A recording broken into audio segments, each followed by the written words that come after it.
इसके बावजूद कि आज हमारे चेयरमैन जेल में हैं, इसके बावजूद हमारे हजारों की तादाद में वर्कर्स जेलों में सड़ रहे हैं, इसके बावजूद हमारा सैकड़ों हजारों की तादाद में लोगों को उठाया हुआ है, उनको कारोबार बंद किए हुए हैं, उनको काम नहीं करने दिया जा रहा और उसके अलावा उनकी चादर चार दीवारी की पामाली हो रही है। इस सब कुछ के बावजूद हम इस बात का मुतालबा कर रहे हैं कि आईन के अंदर दी हुई शेड्यूल के मुताबिक अगर फ्री एंड फेयर इलेक्शन नहीं कराएंगे तो ये रियासती की जो बुनियादें हैं वो खोखली हो जाएंगी और फिर इस जबर और खौफ की फिजा में जो आप इलेक्शन कराने जा रहे हैं इसको कम करें, इसलिए कि इलेक्शन की अगर शफाफियत पे उंगली उठ गई तो आपके पाकिस्तान का बहुत बड़ा नुकसान होगा, पाकिस्तान की रियासत का नुकसान होगा और रियासत का नुकसान हमारा नुकसान है। इसलिए कि आज पाकिस्तान की 80% अवाम इसके बावजूद जो कुछ ये कर रहे हैं, जिस तरह जबर और तशद्दुद कर रहे हैं, उसके बावजूद आज इमरान खान और पीटीआई के साथ खड़ी है। हम इस मुल्क की बका चाहते हैं, हम अपने इदारों को भी ये मैसेज देना चाहते हैं, हम मुल्क की एस्टेब्लिशमेंट को ये मैसेज देना चाहते हैं, खुदारा आग से खेलना बंद करें, पाकिस्तान की तारीख से सीखें। पाकिस्तान में 1960s में अगर 70s में अगर आपने सीखा होता तो हमारा मुल्क दो लख्त ना हुआ होता,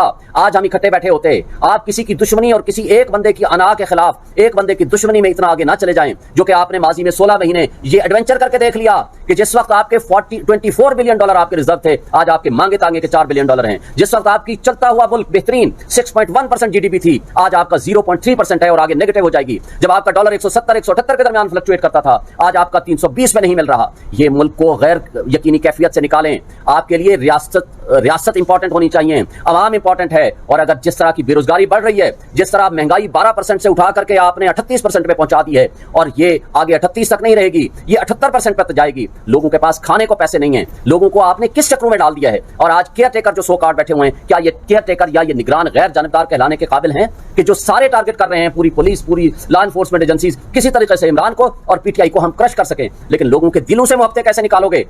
आपने वो रेफरेंडम देख लिया पिशावर का, आपने वो रेफरेंडम हवेलियां का देख लिया, उस वक्त इमरान खान साहब जेल में थे। इस सब कुछ के बावजूद अगर लोग इमरान से मोहब्बत कर रहे हैं, लोग आपकी इन हरकतों के से नफरत करने लगे हैं और नफरत का इजहार वोट के टाइम पे होगा।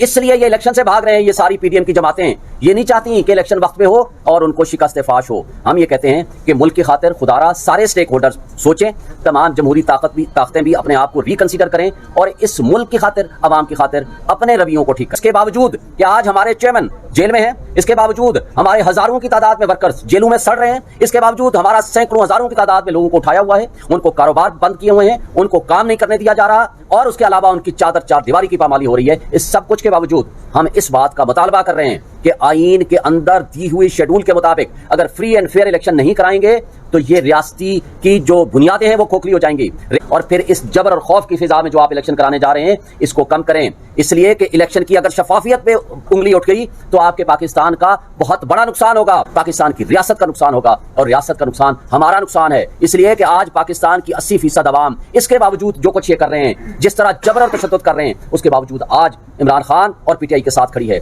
हम इस मुल्क की बका चाहते हैं, हम अपने इदारों को भी ये मैसेज देना चाहते हैं, हम मुल्क की एस्टेब्लिशमेंट को ये मैसेज देना चाहते हैं, खुदारा आग से खेलना बंद करें, पाकिस्तान की तारीख से सीखें। पाकिस्तान में 1960s में अगर 70s में अगर आपने सीखा होता तो हमारा मुल्क दो लख्त ना हुआ होता, आज हम इकट्ठे बैठे होते। आप किसी की दुश्मनी और किसी एक बंदे की अना के खिलाफ एक बंदे की दुश्मनी में इतना आगे ना चले जाएं जो कि आपने माजी में 16 महीने ये एडवेंचर करके देख लिया कि जिस वक्त आपके 24 बिलियन डॉलर आपके रिजर्व थे, आज आपके मांगे तांगे के 4 बिलियन डॉलर हैं। जिस वक्त आपकी चलता हुआ मुल्क बेहतरीन 6.1% जीडीपी थी, आज आपका 0.3% है और आगे नेगेटिव हो जाएगी। जब आपका डॉलर 170-178 के दरमियान फ्लक्चुएट करता था, आज आपका 320 में नहीं मिल रहा। ये मुल्क को गैर यकीनी कैफियत से निकालें। आपके लिए रियासत इंपॉर्टेंट होनी चाहिए, अवाम इंपॉर्टेंट है। और अगर जिस तरह की बेरोजगारी बढ़ रही है, जिस तरह महंगाई 12% से उठा करके आपने 38% पे पहुंचा दी है और ये आगे 38 तक नहीं रहेगी, ये 78% पर जाएगी। लोगों के पास खाने को पैसे नहीं है, लोगों को आपने किस चक्रों में डाल दिया है। और आज केयर टेकर जो 100 कार्ड बैठे हुए हैं, क्या ये केयर टेकर या ये निगरान गैर जानबदार कहलाने के काबिल हैं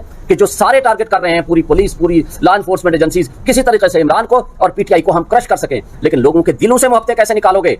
आपने वो रेफरेंडम देख लिया पिशावर का, आपने वो रेफरेंडम हवेलियां का देख लिया, उस वक्त इमरान खान साहब जेल में थे। इस सब कुछ के बावजूद अगर लोग इमरान से मोहब्बत कर रहे हैं, लोग आपकी इन हरकतों के से नफरत करने लगे हैं और नफरत का इजहार वोट के टाइम पे होगा। इसलिए ये इलेक्शन से भाग रहे हैं। ये सारी पीडीएम की जमातें ये नहीं चाहती कि इलेक्शन वक्त पे हो और उनको शिकस्त फाश हो। हम ये कहते हैं कि मुल्क की खातिर खुदारा सारे स्टेक होल्डर्स सोचें, तमाम जमहूरी ताकतें भी अपने आप को रिकंसीडर करें और इस मुल्क की खातिर, अवाम की खातिर अपने रवैयों को ठीक करें।